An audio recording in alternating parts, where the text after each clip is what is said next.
Pai do Senhor, meus irmãos, na aula de hoje nós vamos dar continuidade, né, ao assunto iniciado na aula anterior, que foi a questão da ressurreição de Jesus.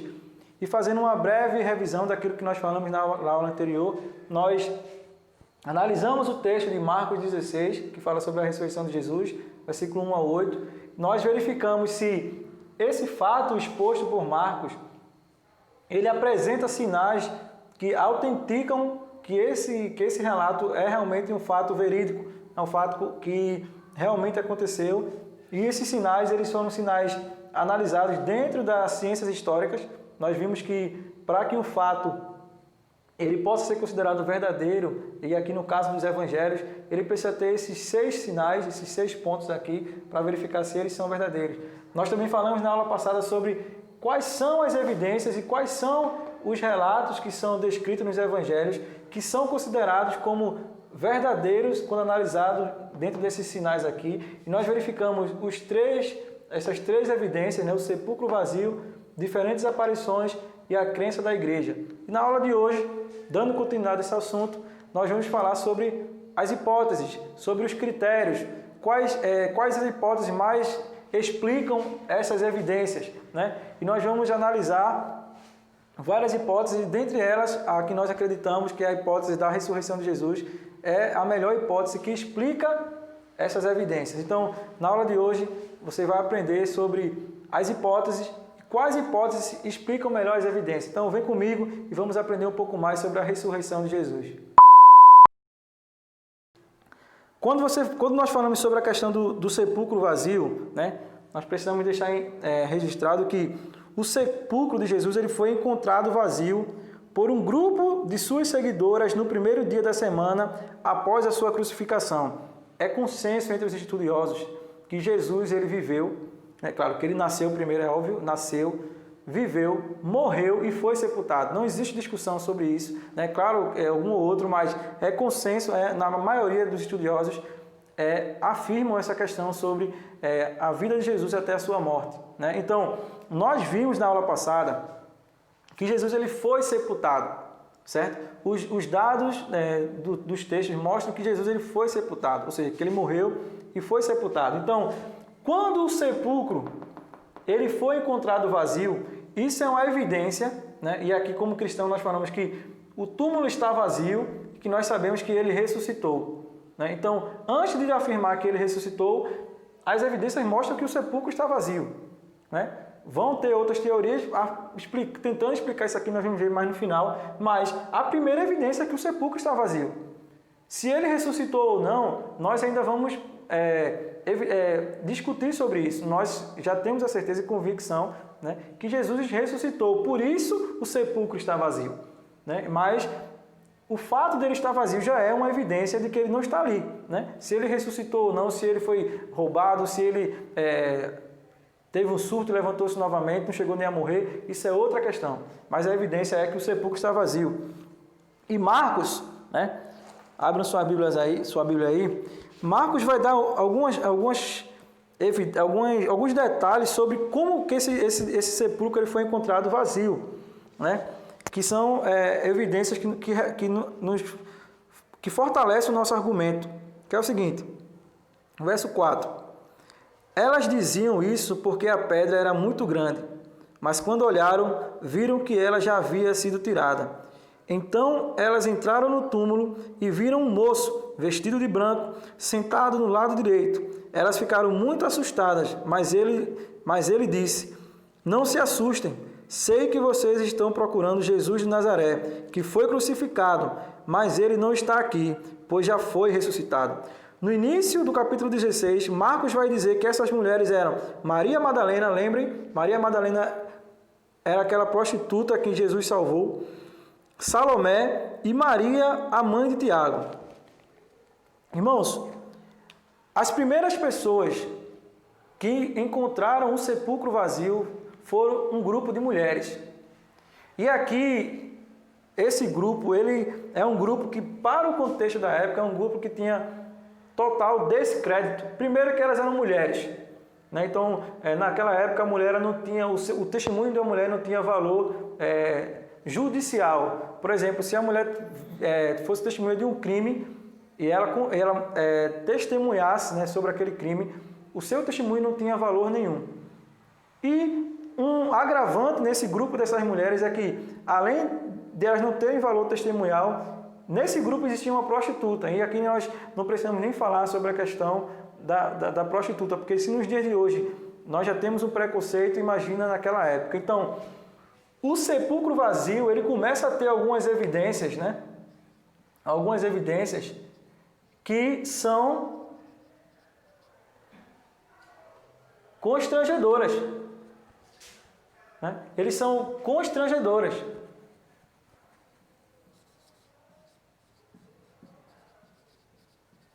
Os personagens, né, que aqui o texto está afirmando que evidenciaram o sepulcro vazio, é um grupo de mulheres, e nesse grupo existe uma prostituta. Então, quando você começa a olhar quais são os sinais, né, que são exigidos para verificar se um fato histórico ele é autêntico, né? Nós, quando olhamos para o texto e vemos que a primeira evidência, que é a questão do sepulcro vazio, ele é testemunhado por um grupo de mulheres. E aqui, irmãos, já começa a você perceber a questão da autenticidade desse fato, de que realmente isso aconteceu, que é o seguinte: um autor daquela época, se ele quisesse ganhar algum prestígio, ou que se o testemunho sobre a ressurreição de Jesus quisesse ter algum prestígio, no mínimo a pessoa que ele iria inserir ali era um homem. Talvez ele nem colocasse um discípulo, para não dizer que fazia parte do grupo.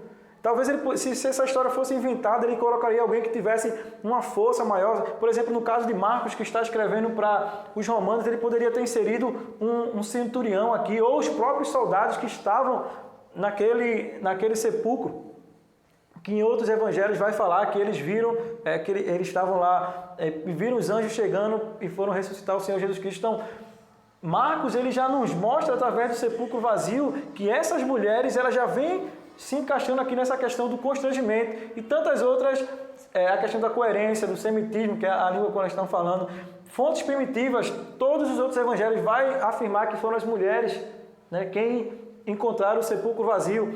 A adequação histórica nem se fala, porque os próprios evangelhos praticamente já se encaixam aqui todos nessa questão do primeiro ponto. Então, o sepulcro vazio já é uma evidência.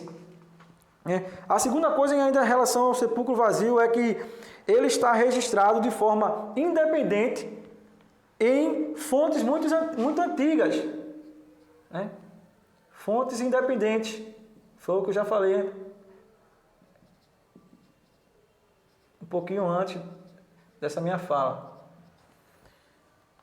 Outro destaque é que o relato de Marcos, ele é singelo, né, e carece de criações lendárias, ou seja, Marcos ele vai registrar a ressurreição em apenas 8 versículos, ele não faz nenhum migué, né, ele não insere coisas lendárias, ele não inventa, ele simplesmente conta o fato. Veja que a simplicidade do Evangelho de Marcos é uma prova de como o fato realmente aconteceu. Quando você vai mentir, por exemplo, quando você vai mentir sobre algo que aconteceu, por exemplo, você vai contar uma mentira, você sempre tenta inserir naquela mentira coisas que não aconteceram, né, no fato, e você percebe muitas vezes que aquilo é uma mentira porque as pessoas inventam. Por exemplo, quando uma criança vai mentir, ela inventa, né? Você fica até impressionado. Como é que tem a ver isso com... Às vezes você está observando a criança fazendo, quando ela vai lhe contar, você vê que ela insere coisas.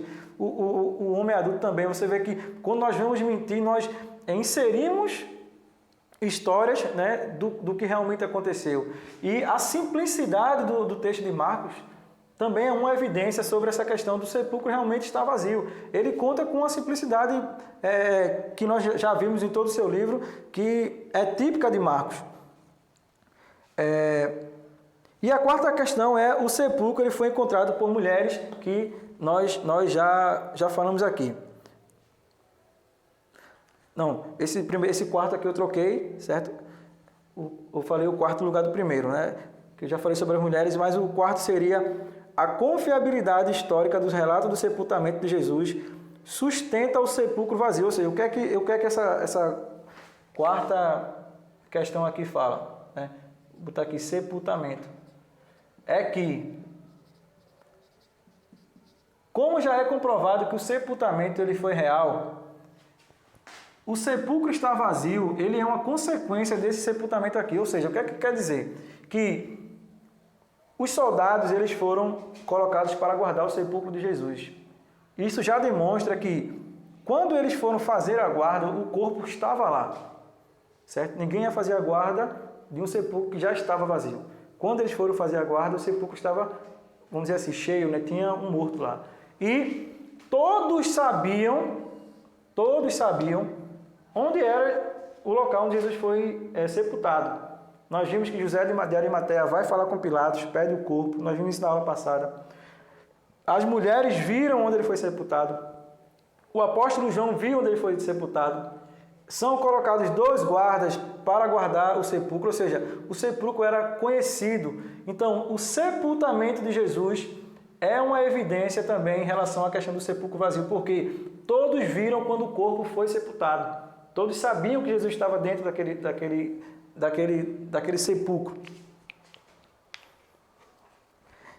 A segunda evidência, né, que é a questão das diferentes aparições, tem mais 3 colocações também. A primeira é a lista que Paulo fornece de testemunhas oculares das aparições de Jesus após a ressurreição, e elas garantem que tais aparições ocorreram. O que é que essas diferentes aparições ela traz? A primeira questão é as testemunhas. Abra sua Bíblia aí, né, em Lucas 24. Lucas 24.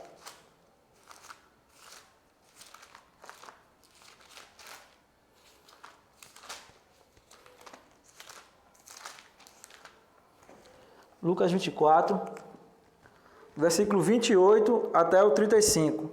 Diz assim: Quando chegaram perto do povoado para onde iam, Jesus fez com que iam para mais longe, mas eles insistiram com ele para que ficasse, e disse: Fique conosco, porque já é tarde, e a noite vem chegando. Então Jesus entrou para ficar com os 2, sentou-se à mesa com eles, pegou o pão e deu graças a Deus.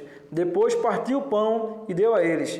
Aí os olhos deles foram abertos, e eles reconheceram Jesus, mas ele desapareceu. Então eles disseram um para o outro: Não parecia que o nosso coração queimava dentro do peito quando ele nos falava na estrada e nos explicava as Escrituras Sagradas?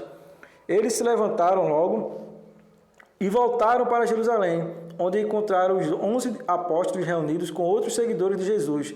E os apóstolos diziam: De fato, o Senhor foi ressuscitado e foi visto por Simão. Isso aqui, irmãos, já é o relato que nós conhecemos dos discípulos no caminho de Emaús, né? Em que Jesus aparece para eles, come com eles, e aqui em Lucas nós conhecemos a história do Evangelho de Lucas. Lucas, ele, no início do seu Evangelho, diz que ele fez uma apuração detalhada sobre a vida de Jesus, baseado em testemunhos de pessoas que viram Jesus morrer, ressuscitar, né? E Lucas vai, como médico, inserir aqui algumas narrações, né, que atestam que Jesus não estava ali como uma visão, Jesus não estava ali como uma assombração, Jesus ele estava ali fisicamente, vivo. E o texto vai dizer que ele se alimentou com aqueles homens. O apóstolo Paulo também vai falar um pouco sobre isso em 1 Coríntios, capítulo 15, versículo 1 ao 9. 1 Coríntios 15, versículo de 1 ao 9. Veja o que diz o texto de Paulo. Agora, irmãos, quero que lembrem do evangelho que eu anunciei a vocês, o qual vocês aceitaram e no qual continuam firmes. A mensagem que anunciei a vocês é o evangelho, por meio do qual vocês são salvos. Se continuarem firmes nele, a não ser que não tenha adiantado nada a vocês creram nele. Eu passei para vocês o ensinamento que recebi e que é das mais alta importância. Cristo morreu pelos nossos pecados, como está escrito nas Escrituras Sagradas. Ele foi sepultado e no 3º dia foi ressuscitado, como está escrito nas Escrituras. E apareceu a Pedro e depois aos 12 apóstolos. Vejam a descrição das aparições que Paulo vai fazer de Jesus aqui, no versículo 5. E apareceu a Pedro e depois aos 12 apóstolos. Depois apareceu de uma só vez a mais de 500 seguidores, dos quais a maior parte ainda vive, mas alguns já morreram. Em seguida apareceu a Tiago e a mais tarde a todos os apóstolos.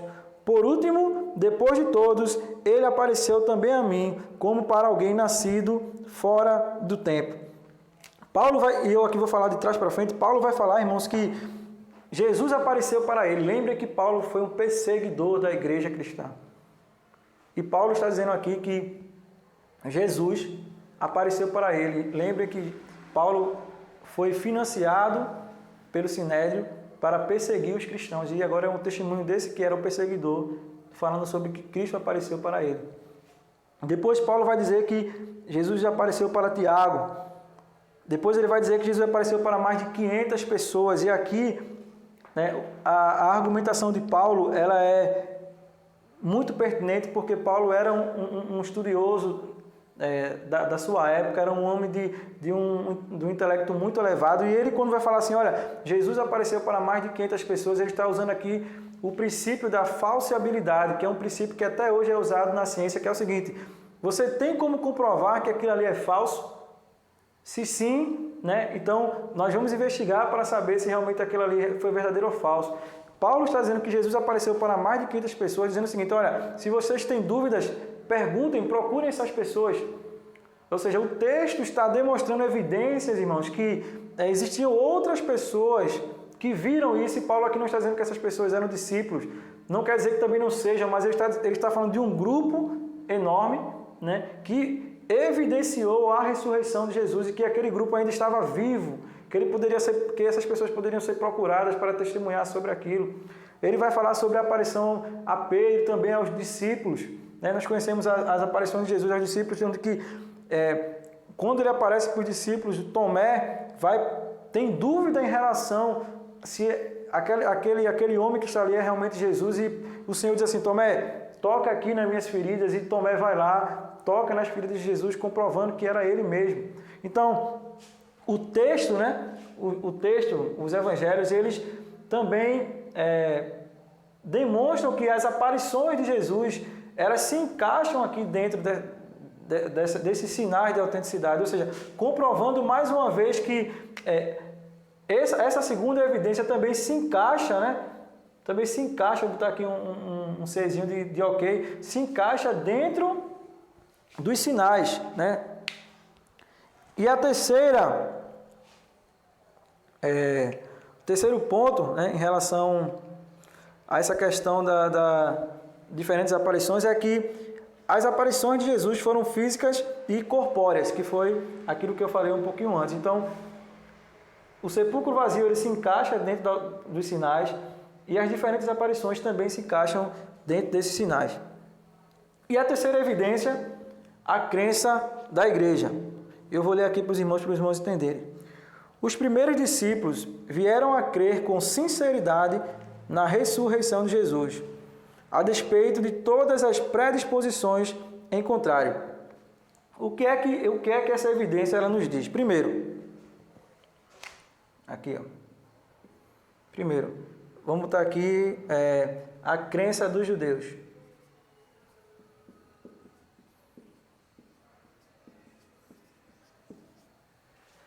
Os judeus, irmãos, não acreditavam no Messias que tivesse o destino que Jesus teve.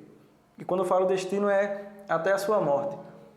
Os judeus não acreditavam que o Messias que eles esperavam seria um homem que não teria nenhuma riqueza, que não teria nenhum prestígio, e que no final da sua vida morreu crucificado de uma forma humilhante por um povo que os dominava.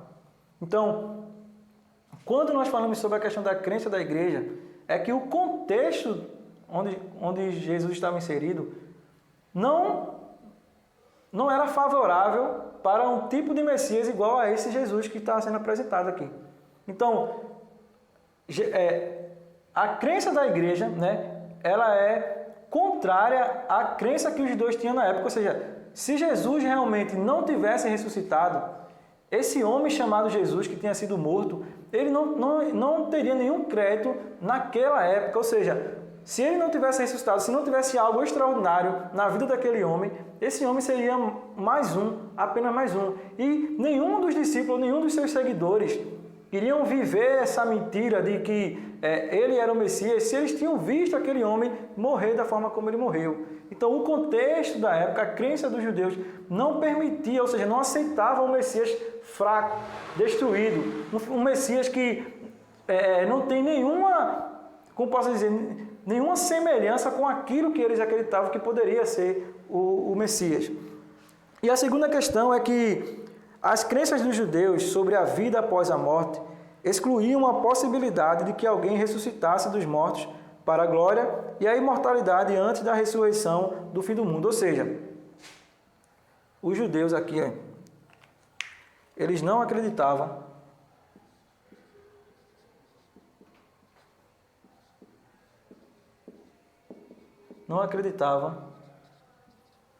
na ressurreição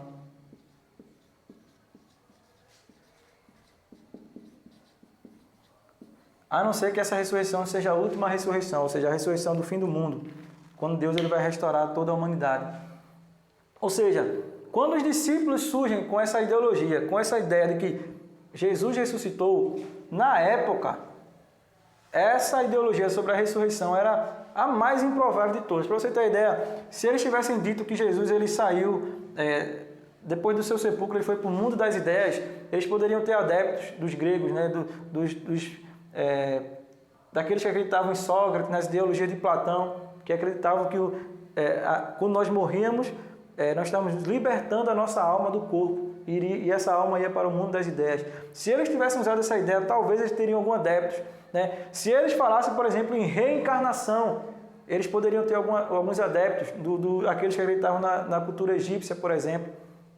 Então, se tivessem falado que ele morreu, né? Realmente morreu, não ressuscitou, mas foi um homem de uma vida exemplar, né? Os estoicos, que foram aqueles homens que Paulo também pregou, né? No capítulo 15 de 1 Coríntios, Paulo pregou para essas pessoas, eles poderiam ter aceitado também isso. A ideia da ressurreição era uma ideia que era rejeitada na época de Jesus.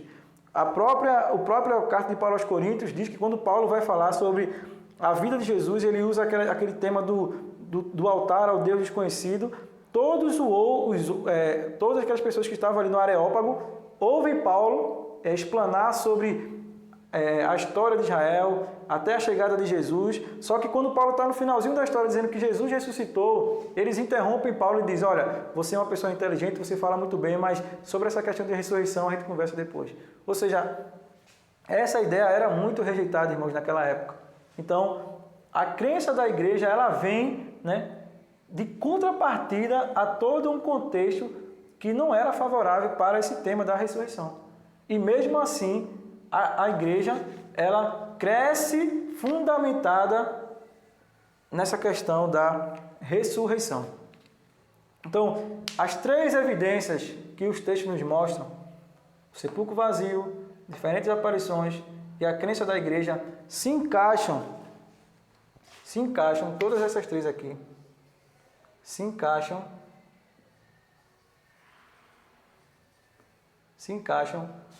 nos sinais de autenticidade histórica de um fato ele ter realmente sido verdadeiro.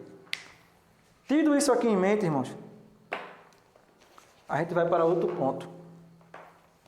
Vamos para outro ponto, que é como é que nós vamos explicar essas evidências. Como se explica essas evidências?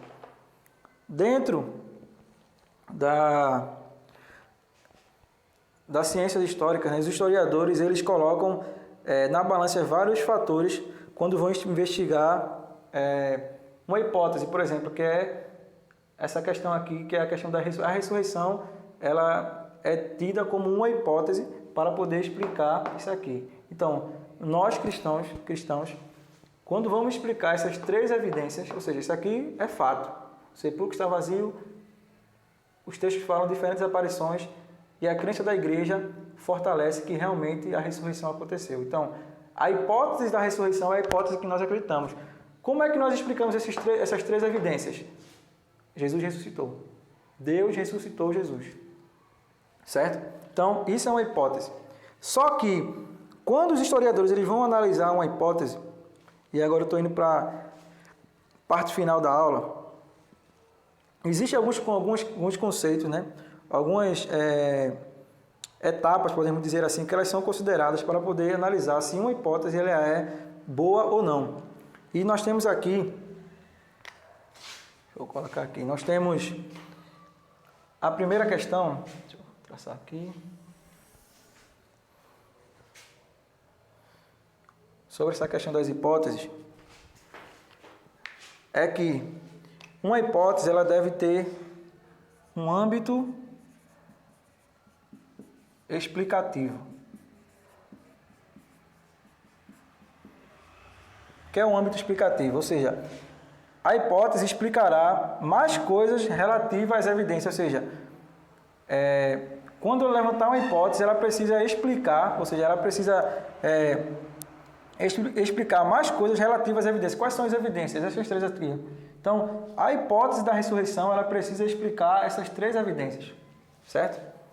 Isso eu estou usando o argumento da hipótese da ressurreição, mas eu vou falar das outras hipóteses. Uma terceira questão que é analisada é o poder explicativo dessa hipótese.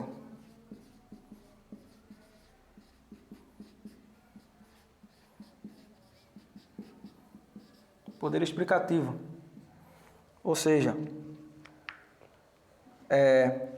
essa hipótese tornará a evidência mais provável, ou seja, qual é a probabilidade, ou seja, quando nós apresentamos essa hipótese, ela tem um poder explicativo maior, né, de poder aquela hipótese ser provável.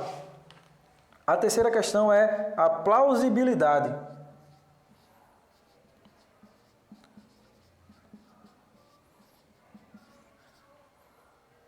Plausibilidade, ou seja, a hipótese se encaixará melhor nas hipóteses de fundo verdadeiro, ou seja, quando eu analiso os contextos de fundo, essa hipótese ela é plausível, ou seja, ela se encaixa dentro daqueles contextos de fundo que já são considerados verdadeiros, né? Então, se essa hipótese ela é plausível.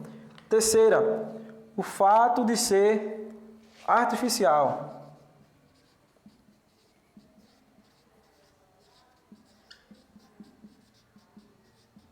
O que é essa aqui? Essa aqui é o seguinte, quando você tem uma hipótese, quais são as outras hipóteses, vamos dizer assim, que ela precisa ter para ser sustentada? Ou seja, quando você diz assim, olha,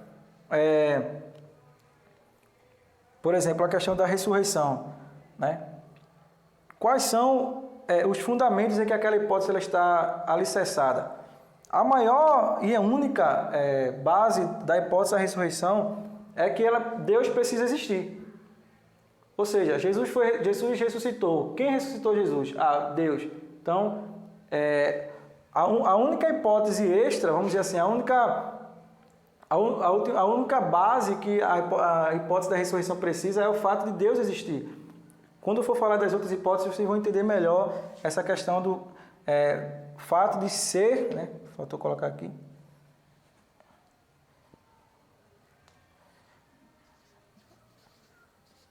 Artificial, que é mais ou menos como se fosse o seguinte: a hipótese ela precisa de outras hipóteses para existir, mais ou menos isso.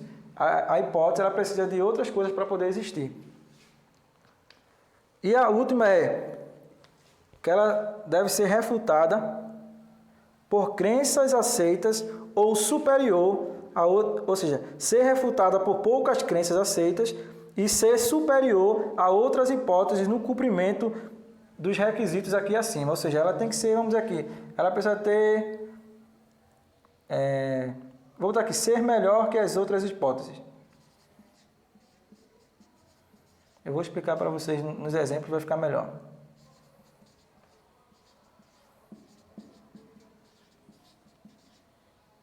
E aqui fala dessa aqui, essa aqui.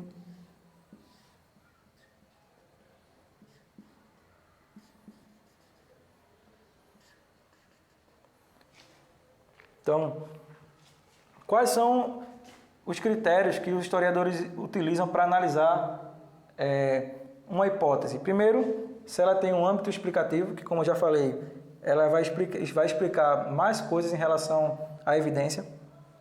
Poder explicativo tornará a evidência mais provável, né? Ou seja, ela consegue fazer com que a hipótese tenha maior probabilidade de ser verdadeira. Plausibilidade, né?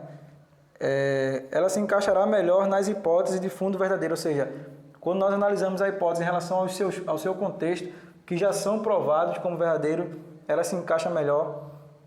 Fato de ser artificial, ou seja, ela não depende de tantas outras hipóteses para existir. E ser melhor que as outras é que quando você analisa uma hipótese em comparação às outras, por exemplo, a hipótese da ressurreição, ela se adequa à primeira, segunda, terceira e quarta. Então ela tem, vamos dizer assim, 4 pontos. Se eu tenho outra hipótese que ela se encaixa em 2, então a da ressurreição está ganhando dessa que só tem 2 pontos, vamos dizer assim, em relação a esses critérios aqui. Para finalizar a aula, irmãos, baseado nisso aqui, né, quais são as outras hipóteses em relação que tentam provar, né, que tentam explicar as evidências? Lembrem que essas evidências aqui, ou seja, nós temos o material, isso aqui existe. Quais são as melhores hipóteses que tentam explicar isso aqui? Qual é os critérios, né? Eu vou botar aqui critérios. Quais são os critérios para analisar se uma hipótese ela consegue explicar essas evidências? Porque a evidência aqui, irmãos, é um fato. Elas existem. Elas estão provadas. A história prova isso aqui, ou seja, os critérios usados pela ciência histórica para mostrar que o fato é verídico, todas essas 3 evidências se encaixam, né? Mas e agora? Quais são as hipóteses que melhor explicam essas evidências?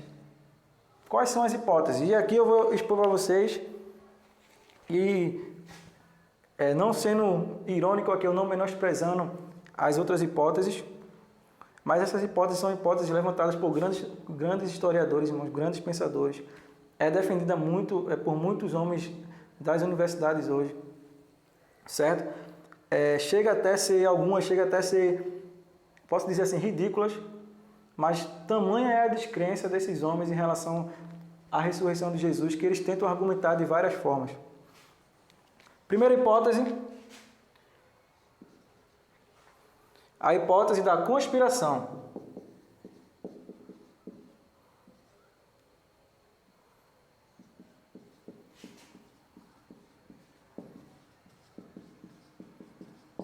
Segunda hipótese, a hipótese da morte aparente. Vou botar aqui ou desmaio, né? Também tem alguns livros que falam sobre desmaio.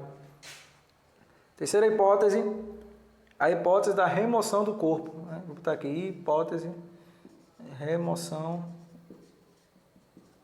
do corpo.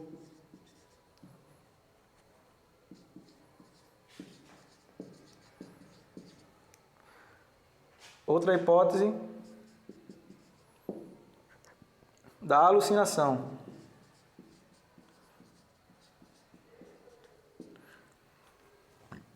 E uma mais recente, a substituição do corpo.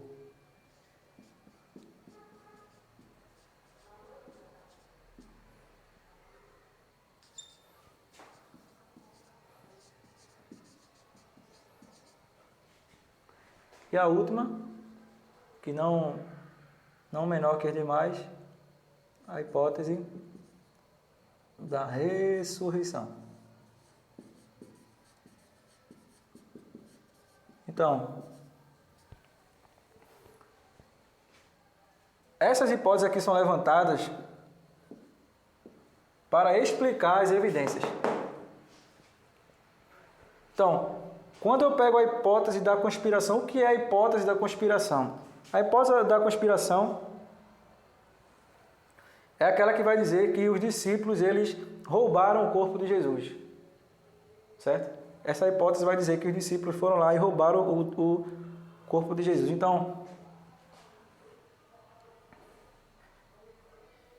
quando eu pego essa hipótese e tento verificar as evidências, por exemplo, o sepulcro vazio, ele pode ser explicado pela hipótese da conspiração? Sim. Né? O sepulcro está vazio porque os discípulos o roubaram, certo? Diferentes aparições. Opa, se os discípulos roubaram o corpo de Jesus, essa evidência aqui já começa a ter alguns problemas, porque se ele apareceu fisicamente, se ele realmente foi visto, e a hipótese da conspiração diz que eles foram roubados, que ele foi roubado, se Jesus não ressuscitou, como é que ele apareceu para essas pessoas?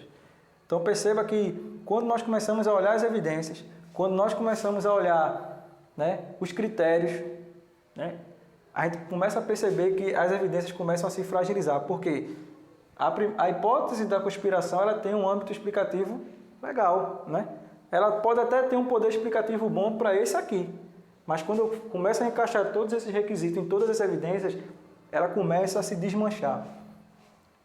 A morte aparente ou o desmaio. O que é que essa hipótese fala? Que Jesus não tinha morrido na cruz. Que ele desmaiou ou ele desfaleceu.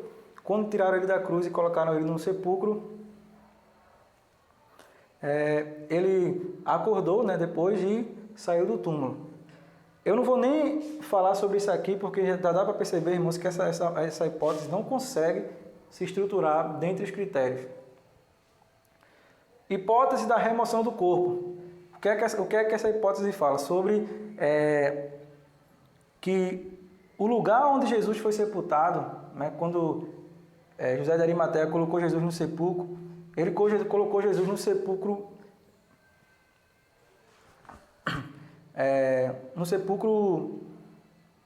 que estava perto da cruz, certo? E por ter sido muito rápido, logo depois José trocou o sepulcro, colocou o sepulcro em outro local, certo? Então, colocou o corpo em outro local. Então, ele foi enterrado em um sepulcro, né? Um dia depois, alguns falam um dia depois, alguns falam algumas horas, né? Dizem que Jesus foi tirado daquele sepulcro e colocado em outro sepulcro qualquer. Então, o corpo ele foi removido do lugar. Então, quando as mulheres, os discípulos foram lá ver o lugar onde Jesus tinha sido enterrado, ele já não estava mais naquele sepulcro inicial que os discípulos tinham visto. Então, eles achavam que ele tinha ressuscitado porque ele não estava no sepulcro, mas ele estava em outro sepulcro, né? É a hipótese da remoção do corpo. Hipótese da alucinação. O que é a hipótese da alucinação? Essa hipótese diz que os discípulos tiveram visões, alucinações, né? Eles, por estarem desesperados, morrendo de medo, eles estavam acreditando, jurando que Jesus iria ressuscitar, mas ele não ressuscitou e eles começaram a ter alucinações. E a hipótese da substituição do corpo é uma mais recente, e essa aqui acho que é a mais ridícula de ser falada, mais comentada, que o Jesus que estava na cruz não era o Jesus dos evangelhos, aquele que tinha pregado, que tinha sido julgado e tal. Essa hipótese da substituição vai dizer que Jesus tinha um irmão gêmeo, irmãos. E quando os soldados vão para o Getsemane para prender Jesus, eles dizem que a pessoa que foi levada presa não foi o Jesus original, né? Foi o seu irmão gêmeo. E é esse irmão gêmeo dele que vai sofrer toda a crucificação e que vai morrer. E quando Jesus aparece logo depois, né, não era aquele que tinha morrido, mas era o seu irmão gêmeo, né? As aparições é porque era outra pessoa. Então, por isso que é a substituição do corpo. E a hipótese que nós defendemos é a hipótese da ressurreição.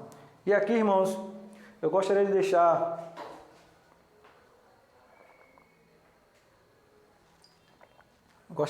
claro, e a gente precisa refletir um pouquinho, que todas essas hipóteses, elas foram levantadas para poder explicar as evidências. Elas foram levantadas por pensadores que têm sim um capital intelectual, têm sim um reconhecimento dentro das universidades, dentro da história, né?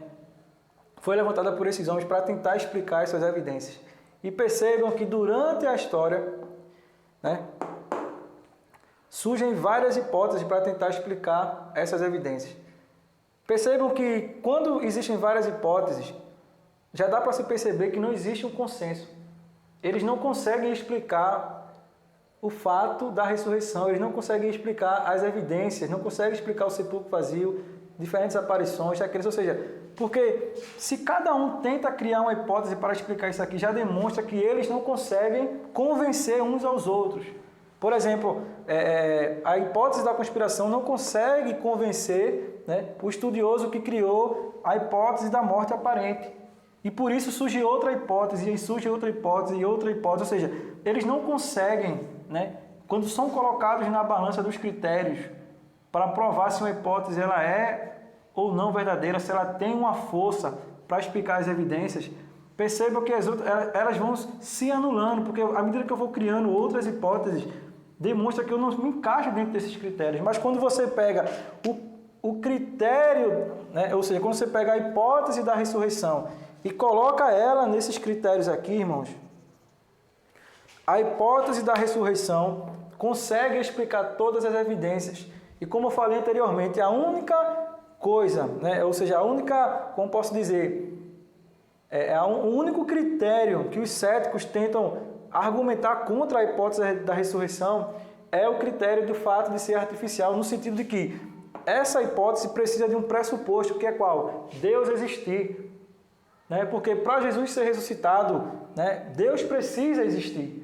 E eles tentam argumentar em cima desse critério, dizendo assim, olha, mas Deus não existe. Mas aí é outra questão.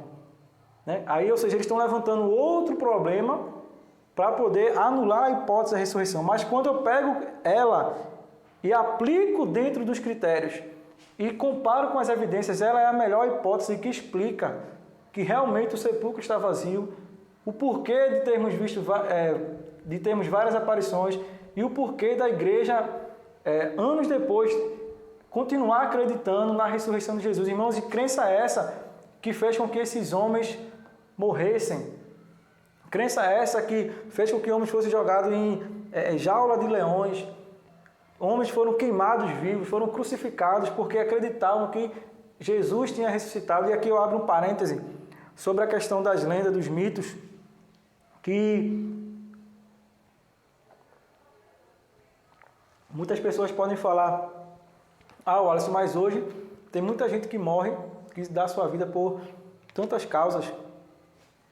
Mas um ponto que é levantado dentro também das ciências históricas é o seguinte, que para que um determinado fato ele venha se tornar um mito ou uma lenda, precisa ter no mínimo de 80 a 100 anos depois do fato ocorrido.